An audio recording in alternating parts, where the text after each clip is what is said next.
Hi everybody, Teacher Laura here. I want to talk to you a little bit about the nuts and bolts of tutoring on Outschool.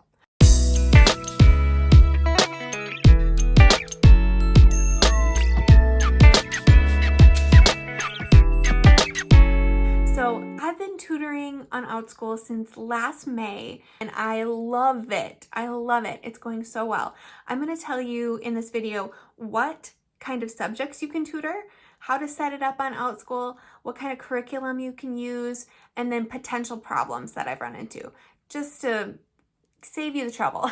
First of all, what to tutor. I have found that right now, because of distance learning and virtual school and everything that's happening with the coronavirus, parents are feeling out of their depth and they just want a teacher, someone to come alongside them and support them in schooling their kids, kind of fill in the gaps.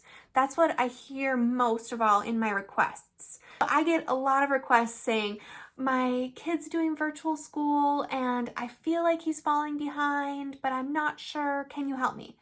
That's often what I hear. Also, if you have a specific niche, like if you're a 5th grade teacher and you are great at 5th grade math, 10th grade social studies, just whatever it is, the more specific, the better. Okay, so those are some ideas of what you could do. And then how to set it up.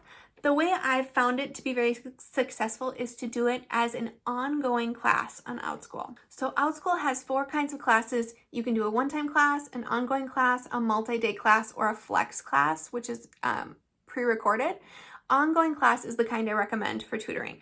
Now, side note, if you jump into Outschool, they require you to teach one-time class before you even get approved to teach ongoing classes. It's kind of like your trial run class. So keep that in the side of your mind.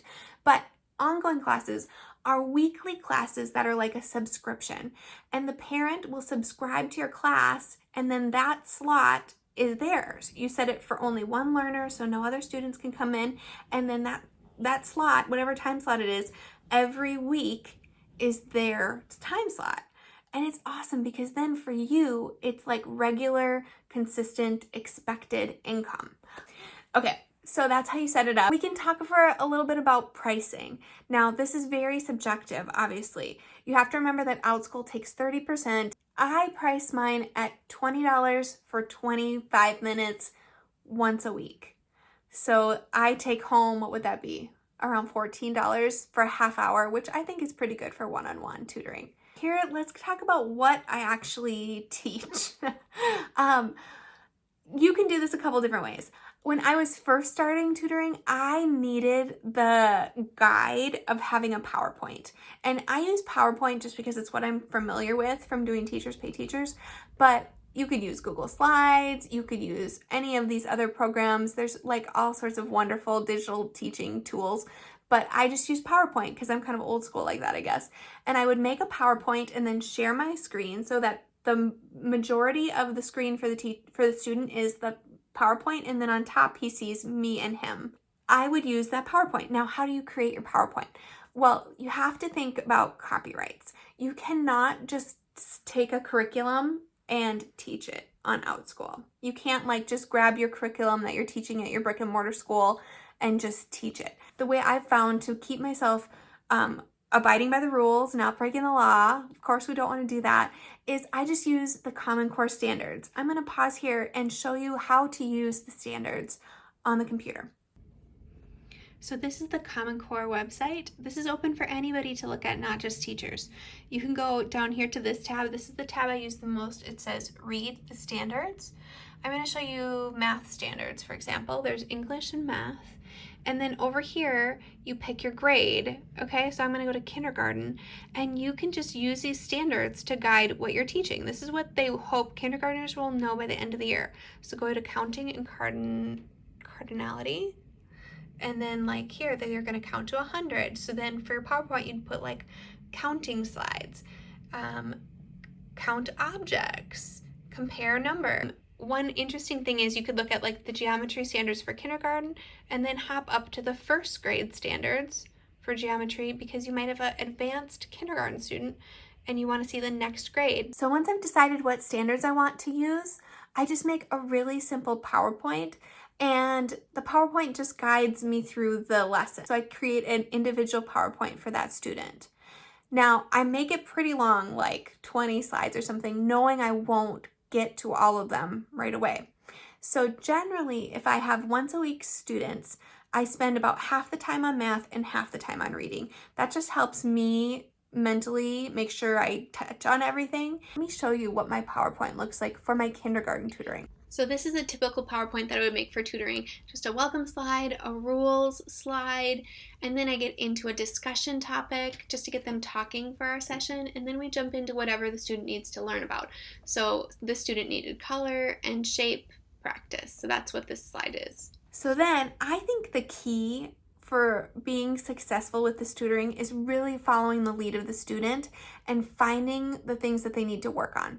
So you're not like being repetitive and boring. You're always like finding something new to challenge them with. If you have taught in a public school, you know the standards really well. You can find when a student is like, oh, that kindergarten student, they're not even counting to 20 yet. I really need to focus on numbers.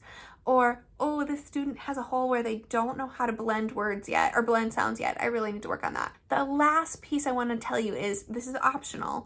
I always write a really quick bullet point feedback to the parent following our tutoring session. It takes seconds. I don't put much thought into it, but it just shows the parents, this is what we're working on. This is what you can follow up with at home. And I really think that builds the relationship between the parent and the student and the teacher. Now, the last thing I want to talk to you about is potential problems. I'm going to give you one example. I had one situation with a student. She was a really sweet student, but she signed up for preschool tutoring and she was just barely age 3. I have it set for age 3 to 7, just because I know kids come at all different levels, and she was too young.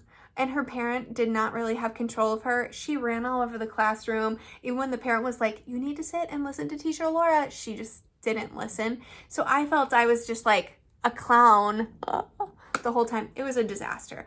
And finally, I decided to take the bold move and write to the parent and be like, you know, I really don't feel like we're having productive sessions because she can't sit and focus for 25 minutes. Let's try this again when she's a little older. Only other big problem I've had with tutoring has been that like some students are just deathly afraid of me. It's because they're just so shy and they don't want to talk and they just are not comfortable with the screen. In the end, we just decided that he, again, just wasn't ready for it. So you have to kind of be prepared that it won't always be a good fit. Don't be offended. So that's some of my more detailed ideas about Outschool tutoring. I would love to help you get started with Outschool tutoring. Like I said in the beginning, there's such a market for it right now, and I really think it's not going to stop. And it's really fun for you as the teacher that you get to create your own curriculum. All right, thanks for listening, everybody. Talk to you later.